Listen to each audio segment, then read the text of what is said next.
There's a lot of times you look around and you see on the YouTubes and everything else that, like, that's pretty cool. Why don't they make that?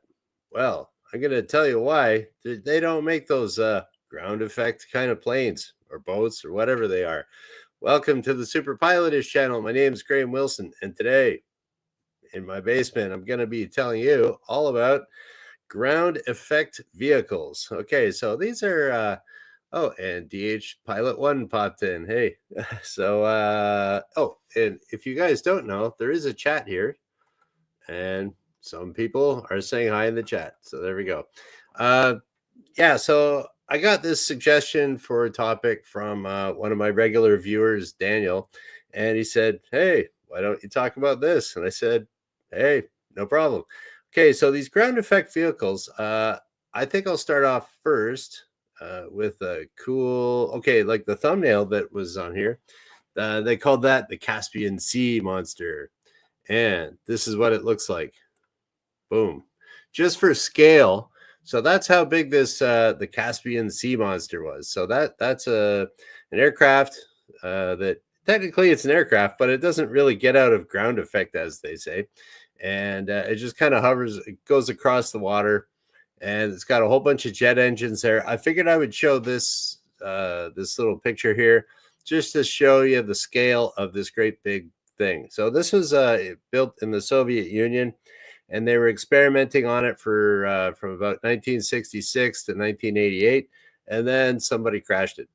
So apparently it was so big they couldn't like salvage it or anything like that. So I guess if you go to Russia, you can go and check out the carcass of this of the Caspian Sea Monster.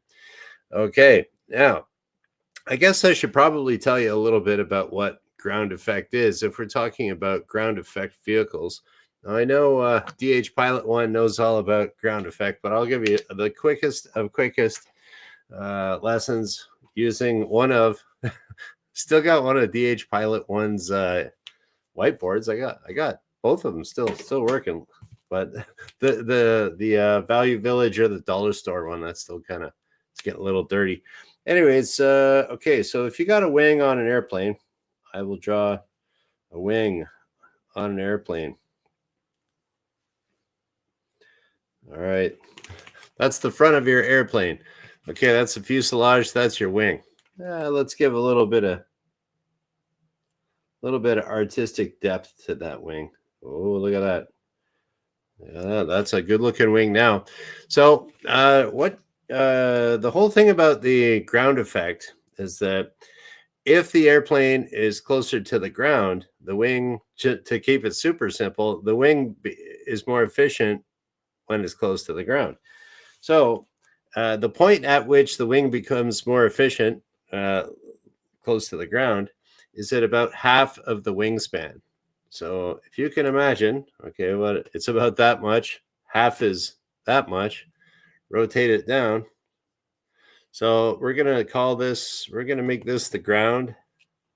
That's the ground down there. Might as well draw one of my flight instructor trees. There we go for scale. That's the ground.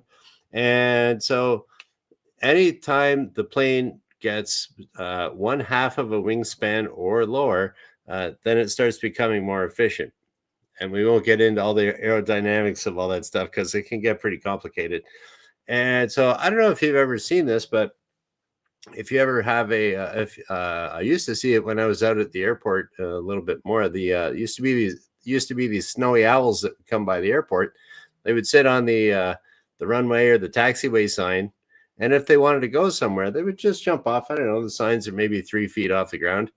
These owls would just kind of jump off of there, and their wings would spread out like great big 6-foot wingspan on these owls, and they'd fly around the ground like about, not very far off the ground, and they could go forever because that snowy owl was in ground effect. So so the closer you are to the ground here, more efficient it is. That's the super simple explanation of that. So so let's get to another little video because that's always fun to watch. Okay, so this is like I showed you before, the Soviet Union. They made this little guy here. And actually, that was at the time that was the largest aircraft in the world, even bigger than the Antonov 225. So let's get that there. I'll take that off, and let's check out this old video that I just got off of YouTube.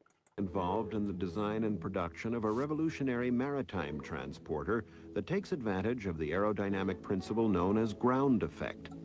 Originally developed by naval designers, the 100 to 150 passenger A90-150 Ekranoplan is much faster than ships or hovercraft, more comfortable for passengers, and has a relatively large carrying capacity. Okay, so there's one ground effect vehicle. And I don't know how the sound was on that, but whenever I do different videos and stuff, I try to figure it out with my headphones here, and I got my microphone and little volume knobs and stuff that I don't know. It's hard to tell what you guys are hearing or seeing. But yeah, so you can see in that video that it was just kind of skimming along across the top of the water. And so that was in the olden days of the Soviet Union. They had a whole division over there in the USSR for the hydroplane research. I guess it'd be kind of like their version of NASA, but it'd be like Comrade NASA or something like that. And oh, hey, hello, Phil the Filipino working at CBS. Hi. Okay, so the other thing, I'll show you this other video. And this is so like these things never really caught on too much, but if you Google it up and the app there he is here too. I'll say that hi. Okay. Interesting theory. Okay, just saying hi to people here. So let's check out this other little video. This is something, if you Google around for ground effect vehicles, this will pop up. They've been doing a lot of research on this airplane, I guess aircraft, and I'll show you this video here too. I don't know how the sound's going to be here. It might be a little noisier.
Okay, so there's another. Isn't that a nice glitzy kind of marketing promotion video? It's got all the cool sound and everything. It's just like you could take that and you show that to the government body that gives out research and development grants and say, "Oh, look at this! This is going to revolutionize air, sea travel." Just like it did in the Soviet Union back in the 50s and 60s. So, anyways, yeah, so you can see what in that video when it was turning. I was like, don't hit the wingtip off the water. It's like, that looked a little hairy, a little scary for me. So with those two videos that we've seen, I will now talk about why they don't make these things really. Oh, the other thing about that was called the Airfish 8. The original Airfish design started off in Germany in around 1990. So they've been experimenting on this Airfish thing that we saw in the last video, and it hasn't really caught on. They're still experimenting, just like the Soviets experimented for 22 years before they crashed the great big plane. So yeah, why don't they make these things? Why have we been experimenting on these things for well over 50, 60 years? Well, we will call the ground effect vehicle. We won't say what's bad about them, but we will have considerations. And the number one here is the weather. Yeah, you can see Here we go. And Phil caught on to this one right away. How do those handle waves? Would be cool between Hawaiian Islands. Yep. They don't handle waves well. So that's the thing. If you're going to have a vehicle and you're going to be, whether it's an airplane or it's a ship or boat or something like that, it kind of like you got to be able to pay to put gas in it, right? So if these things are, and you never see any of these videos of these ground effect vehicles in a storm, or even if it's rainy, it's always like perfect conditions. And then how how often are there perfect conditions on the ocean? I don't know, talk to any sailor or boater. I bet you it's probably like 1% of the time. So yeah, so any of the waves, that would be pretty nasty if you got some big ones, because like I said here, if you got a bunch of waves and we got our airplane, and you're counting on this ground effect to keep you above the water for all that lift. What if all of a sudden your ground kind of goes up like this? Okay, that's a pretty good surfing wave. There's my waves. So now your ground effect is all uneven here. You got like nothing over here. You got like a bunch here. Got a bit more over there. That's going to make it less stable. It's going to want to bank on you and stuff, and dip a wingtip and flip over and crash. So yeah, so that you got your beautiful waves like that. And or even if the waves are the other way, instead of you're going along the waves, if you're going into the waves, it might be level all the way across, but you could be going up and down, and then you catch one. So, and these things to get up in the air like that, they got to be doing a pretty good amount of airspeed. So you're not going to want to hit a wave at 100 miles an hour. Like that's not too cool. So I mean, I wouldn't want to do that. And so like even ferries or any ship will definitely have a height of wave that they say, okay, whoever designed the ship or the boat will say, okay, waves over this, you don't want to be in that, right? So like, I mean, yeah, they'll cancel ferries if it's too windy and the waves are too big. So the waves are no good. What about ice? Ever thought about that? You maybe got like little mini icebergs kind of floating around in the maybe North Atlantic or something like that, and you're gonna hit a chunk of ice at 100 miles an hour. Ooh. That could get pretty cold pretty quick. So you wouldn't want to do that. So the weather limits the ability of these things to really be used in a commercially viable way. And if you're in an airplane, you can take off and you're just up in the air.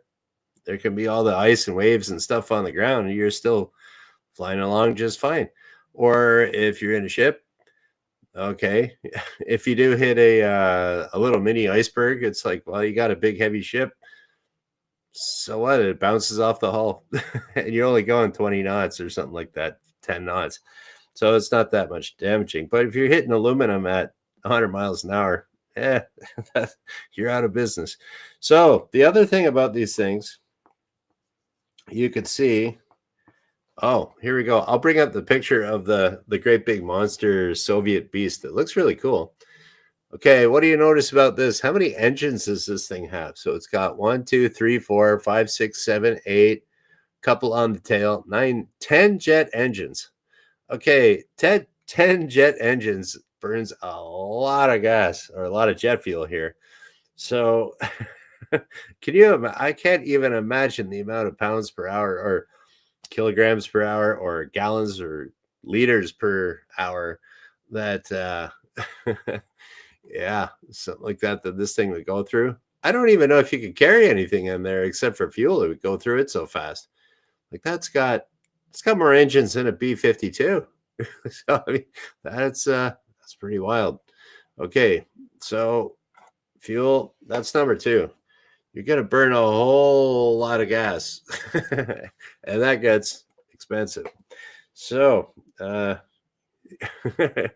That's the other thing here. Oh, okay. The other thing I was thinking about, and it kind of gets all the weather is really a big thing. It affects everything. Uh, but I will I'll specify this because it's kind of important. Whoop. I'm going to use my finger instead of my patented. Oh no. Got a spelling error going on here. I need my fancy eraser. There we go. I was trying to get away without using my fancy eraser today, but no luck. I guess it doesn't really matter. I use it at the end of the show to clean it up anyways. Okay, no spelling mistakes here.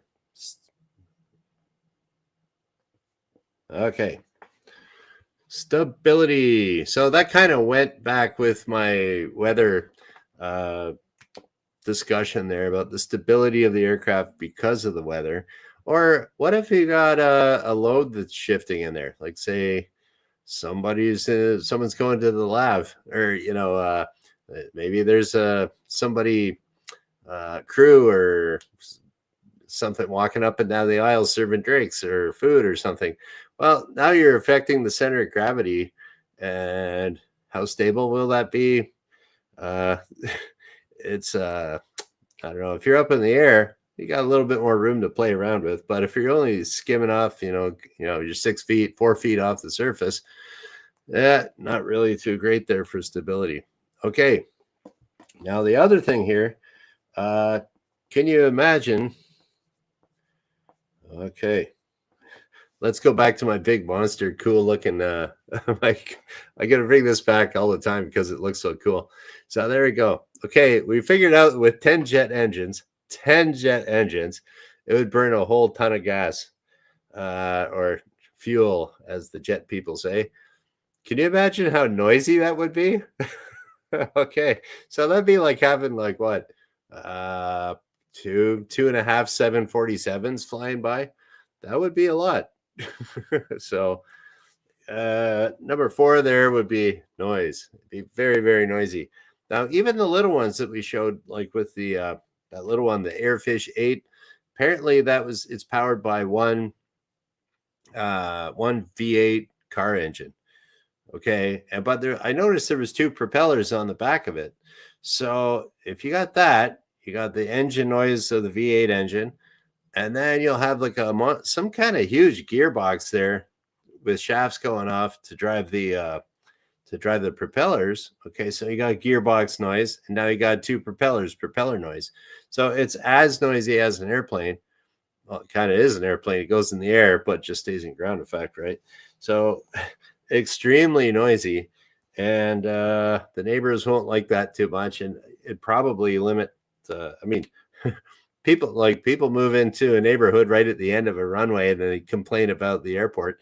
So can you imagine people buying, they have their nice seaside resort or something, and or some big jet goes flying by 100 feet off the shore or something. They'd be complaining, and that would be problems. Okay, the other thing there too, it doesn't really have to do, but if you've noticed, this kind of all comes down to money, really. It's like fuel, stability. Like it would have to be bigger to be more stable. So a lot of the other thing here would be, okay, let's say it's kind of one of those things that you got to have the right tool for the job, right? So if you want to go really fast with the boat, okay, yeah, you go fast with the boat. They got those cigarette boats with like the twin jet engines and stuff, and they go 1,000,000 miles an hour. They go really fast, but they can't really carry a lot. If you have like a great big cargo ship with all the containers on it, well, that can carry tons, a ton. It can carry tons of tons, but it doesn't go that fast, right? So the problem with the other thing here is that trade-off with how much weight would this thing be able to carry? Because okay, if it's in the water, it can be pretty heavy. whatever, but it has to break out of the water and has to get flying too. So it kind of has the limitations of an airplane where everything has to be very light. And uh, so you can't have the biggest payload in the world. And then that also gets into how economically feasible is it if you're going to carry, say, a bunch of tourists and they show up with all their luggage and you're like, oh, now we got to take 2 trips because our tourists really like McDonald's and they weigh a little bit more, and half of the kids are on a football team. And so some big people show up with a whole bunch of luggage. I don't know, you might not be able to get out of the water. So you're kind of limited with your weight, your payload. So these are all considerations, and they're not necessarily good. Those are, we'll call those kind of, that's why I wouldn't buy one. So what you can do, and what I do know is that some airplanes, like say out west here on the Pacific Ocean here, I met this one pilot. He was working at a float plane base there, and they would just do just a little hop just to get over to some island, and he was on the mainland. And so I think he was flying a Beaver on floats, and then he said, and I said to him, well, what happens is, because it's really foggy out there, and so if you're thinking about one of these ground effect vehicles that's going 100 miles an hour to get up out of the water, he was saying that what he would do is he would just kind of get in the plane, and if it's foggy, like you can't really see, he would just like kind of taxi. They call it step taxi, where you give it a bunch of power and you kind of get up on the floats as if you're going to take off, but you just bring the power back and you could scoot along at a good 40, 50 miles per hour, probably more, 60, no, probably about 40, 50 miles per hour. And that could be in like pretty much total fog. And if anything weird happens, you could just pull the power and then, you'll float back down in the water. You can stop pretty quick. But I don't know how you can, I don't think you could do that with a ground effect vehicle like the ones that we saw. So, yeah. So that is kind of like the de Havilland Beaver on floats. Like it was designed to be flown in Canada in the bush and weird conditions like that. It was designed to be a half-ton cargo truck, a cargo pickup truck for the air. So can it carry a half-ton? Yeah, okay, stick it in, away you go.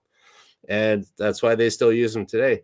So that was a tool that was designed for the area here. And I don't know. I don't know the ground effect vehicle that could compete with that. So there we go. There you go, Daniel.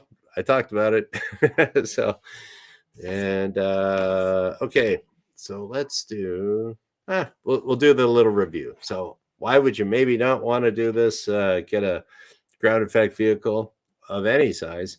There's weather. You're going to be out of commission unless it's totally smooth. Fuel, you're going to burn a whole lot of fuel and a whole lot of money. Stability kind of goes back to the weather. Higher risk of accidents and incidents. Noise, you're going to bug the neighbors. And how much can you really carry with the weight? Considerations, that's probably why we've been working on those things for 60 years. And it hasn't really, Piper and Cessna aren't making them. That's my guess. Okay. So, we'll just take a little bit of a quick look at some of the comments here. And here we go. DH Pilot 1 is talking about, what about collisions with the flying fish? Yeah, that could happen too. Or a kraken. Okay. All right, here we go. Okay. This is Daniel. Daniel's correcting me, I guess, or something. What do we got here? Much better information in history. I was thinking snowmobile-sized recreational vehicles skimming placid lakes, or like CVS said, between protected islands. Yeah, ground effect, the like button. That's right. Like and subscribe. Hit that thumbs up. I would appreciate it. They say it helps the algorithm, but I always only get like 20 views anyways, or 40 views. So I don't know. Thanks anyways, Daniel. But yeah, that's okay. I see what you're thinking there. How would that work for a for like I could see that kind of as a for a recreational vehicle type thing. Not like something the size of like a fishing boat, or even like a jet ski or something like that. Yeah, but something tells me it's if it's that small, it's even less stable. And if you're having untrained people, like even the I'm gonna bring it back again, that our awesome our awesome employed Soviets here. Um, yeah, so I was going to say, yeah, so this one here, I was reading about it.